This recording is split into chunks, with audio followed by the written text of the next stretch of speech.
பாகிஸ்தான் ராணுவத்தோட வலிமை என்ன? முதல்ல அது ராணுவமே கிடையாது. அது ஒரு தீவிரவாத கூட்டம் அப்படிங்கிறது தான் எதார்த்தமான உண்மை. என்ன உலகம் ஒத்துக்காது. இந்தியா அத அழுத்தி சொல்லாது. இதே அமெரிக்கா இந்த இடத்துல இருந்திருந்தா, சிம்பிளா பாகிஸ்தான் ராணுவத்த தீவிரவாத ராணுவம்ன்ட்டு போயிருப்பாய்ங்க. நம்மளும் அத நோக்கியே தான் கொண்டு போனாங்க. தீவிரவாதி தனி, ராணுவம் தனின்னு பிரிச்சே பார்க்கக்கூடாது. இந்தியா முழுக்க முழுக்க அந்த நாட்டோட உளவுத்துறையும் சரி, ராணுவத்தையும் சரி தீவிரவாதி லிஸ்ட்லயே தான் வைக்கணும். தொடர்ந்து இத கடைபிடிக்கணும். அப்படி கடைபிடிச்சாலே பாதி சறுக்கிரும் பாகிஸ்தானுக்குள்ள. அரசாங்கங்கள் செய்யுதா என்னங்கிறத வருங்காலங்கள்ல பார்ப்போம்.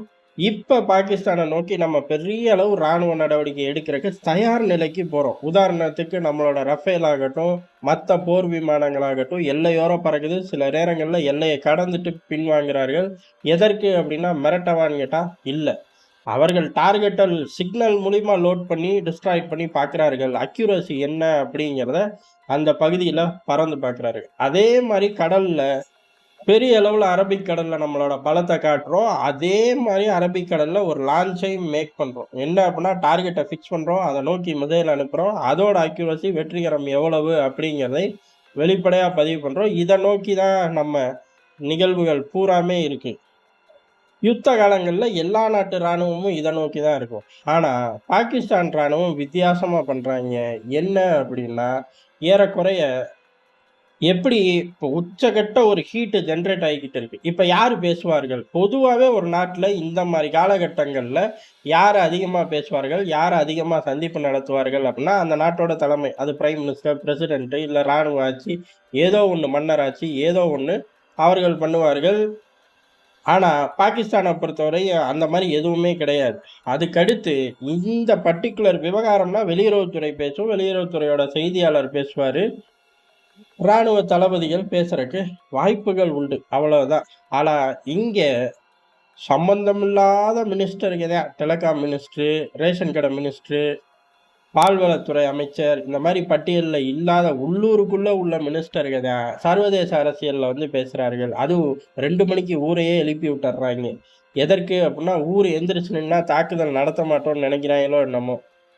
எல்லாரும் முழிச்சுக்கிட்டு இருந்தாங்க அப்படின்ட்டு நம்ம தாக்குதல் திட்டங்களை மாத்திக்கிட்டே இருப்போம்னு நினைக்கிறாங்களோ என்னமோ. ஏன்னா இவனுங்க தற்குறித்தனமா என்ன வேணாலும் நினைப்பாங்களாட்டுக்கு.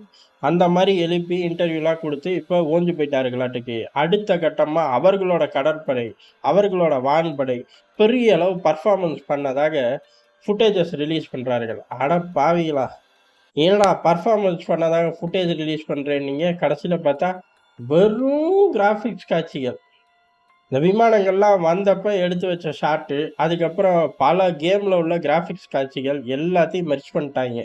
மெர்ஜ் பண்ணி ஒரு வீடியோவா ரிலீஸ் பண்ணிட்டாங்க. அநேகமா நமக்கு தெரிஞ்சு சீனா கிட்ட உதவி கேட்டிருப்பாங்க. ஆயுதங்கள் குடுன்னு கேட்டிருப்பாங்க. இல்ல அப்படின்னா ஏதாச்சும் ஐடியா குடு, பேசு, பண்ணு, என்னத்த போய் கேட்டாங்களோ. சீனா எனக்கு தெரிஞ்சதே குளோபல் டைம்ஸ் எடிட்டர் தான். குளோபல் டைம்ஸ் எடிட்டர் கிட்ட போய் பேசுனா அனுப்பிச்சு விட்ருக்க மாட்டேங்குது. குளோபல் டைம்ஸ் எடிட்டர் நாங்கள் காலங்காலமாக கடைபிடிக்கிறது ஒன்றே ஒன்று தான், ஃபோட்டோ ஷூட்டு தான். நீ ஒன்றும் கவலைப்படாத. ஏன்னா நாங்கள் அமெரிக்காவே சீன நீர்மூழ்கி கப்பல் போய் தாக்குற மாதிரிலாம் ஃபுட்டேஜ் ரெடி பண்ணி போட்டோம். அதனால் நீ இந்திய எல்லைகளில் பறக்கிற மாதிரி ஃபுட்டேஜ்லாம் ரெடி பண்ணுவோம் அப்படின்னு சொல்லியிருப்பானாட்டுக்கு. வேணாம் வேணாம், இந்திய எல்லைகளில் பறக்கிற மாதிரி ஃபுட்டேஜ் வந்தால் அவன் டக்குன்னு லான்ச் பண்ணி விட்டுருவான். நாங்கள் எங்கள் ஏர் ஜோனுக்குள்ளேயே, அதாவது டேக் ஆஃபு அங்கேருந்து இந்த ஏர் ஷோவில் அப்படியே வான வேடிக்கை காட்டுற மாதிரி இந்த மாதிரி ஃபுட்டேஜ் மட்டும் ரெடி பண்ணி கொடுன்னு கேட்டிருப்பான் எல்லாத்துக்கு. அதனால தான் அவனுங்க டக்குன்னு போய் இவன் என்ன நம்மளை காட்டிலும் டம்மி பீஸாக இருக்கான், இவனுக்கு சிந்திச்சு வேற ரெடி பண்ணுவாங்களா, தூக்கி போடு, நமக்கு எப்போவும் தெரிஞ்ச மாதிரி கேம்ல இருந்து தூக்கி போடு, நமக்கு தெரிஞ்சதும் பிடிச்ச வேலை என்ன காப்பி அடிக்கிறது. ஸ்பேஸ் எக்ஸோட சில ஃபுட்டேஜஸை தூக்கி போட்டு சமாளி போ அப்படின்னு சொல்லி கையில் கொடுத்துட்டாங்க எல்லாத்துக்கு. லிட்ரலாக இதான் நடந்திருக்கு. அந்த ஃபுட்டேஜஸ் தான் போட்டிருக்காங்க. இது காட்டி சீன விமானம் J-10, J-20 என்ன கருமமோ எல்லாம் மேலே ஏறுது, கீழே இறங்குது. அதே மாதிரி கடற்படை போய் தளபதி சொல்கிறார், நல்ல ஒரு காலம், தயாராக இருங்க. என்ன நல்ல காலம், என்ன தயாராக இருங்க, எதையாச்சும் புரிகிற மாதிரி பேசியா. 2 செகண்ட் ஃபுட்டேஜ் அதுக்கே உளறி எடுக்கிறியே அப்படிங்கிற மாதிரி தான் இருந்துச்சு.